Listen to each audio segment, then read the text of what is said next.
Hey, my name's James Warman. I'm a wellbeing researcher. I'm the author of 2 books on how to spend money and how to spend time in order to be happier and more successful. They're called Stuffocation and Time and How to Spend It. And like you, I'm worried about the mental health in our society, especially at this time of coronavirus, as we move from lockdown to, easing the restrictions and new normal. It's going to be tough for people. And I saw a statistic today: 1 in 4 people will suffer from mental illness over any year in the UK, and that to me, to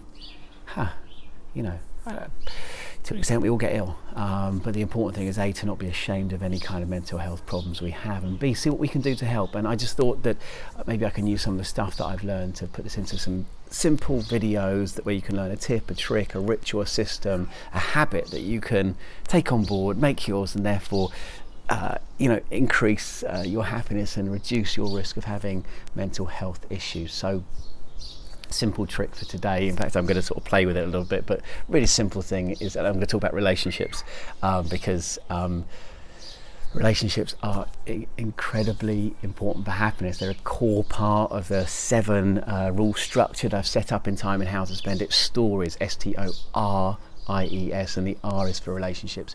Relationships make us happy. When we're lonely, we are 29% more likely to no longer be alive when the researchers come back to check in on us within the next 7 years. Relationships, according to the study conducted since 1939 at Harvard, shows that if you want to figure out how happy, healthy and how long someone's going to live, you don't need to worry so much about how much they smoke and how much exercise they get and what they eat. The most important indicator, the clearest indicator of a long, happy, healthy life is relationships, the quality and the quantity of our relationships. So a simple, first, obvious trick, the thing to do I'd love you to do this week is take advantage of the easing of our restrictions and see a friend or a family member, and keep your 2 meters social distance, but see somebody in the flesh. The difference from seeing somebody on a Zoom call or talking to them or a message in some way versus seeing them in person is immense. We are a deeply social species. There's this guy called John Cassiopo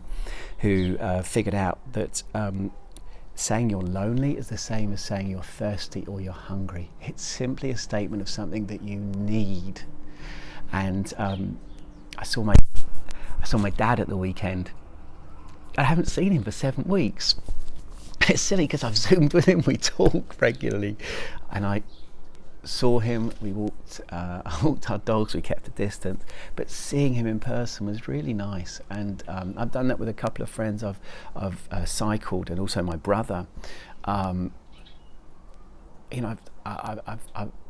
talked to these people, but seeing them just from I stand at the gate next to the road and they stand at their front door, keeping a distance, but there's something really meaningful to it. So take advantage of the fact that we can now see people physically.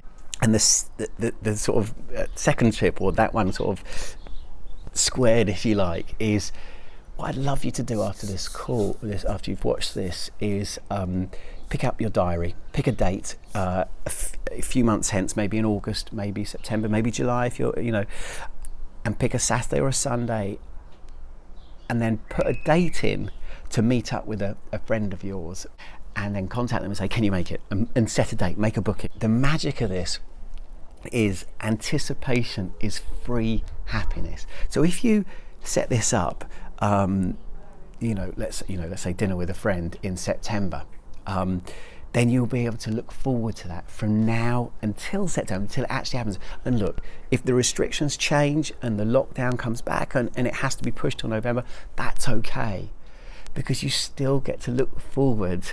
Okay, so summary. Relationships are super important for us. They make us happy. They help us live happy, healthy, long lives. Go see a friend. Keep the social distance, but go see a friend as soon as you can. And the third thing, put a meeting in your diary with a friend. Let them know about it too, of course, but make that date for the future, because A, you'll have that relationship strengthened by when you go and see them, but you'll also have the free happiness of looking forward to it as well.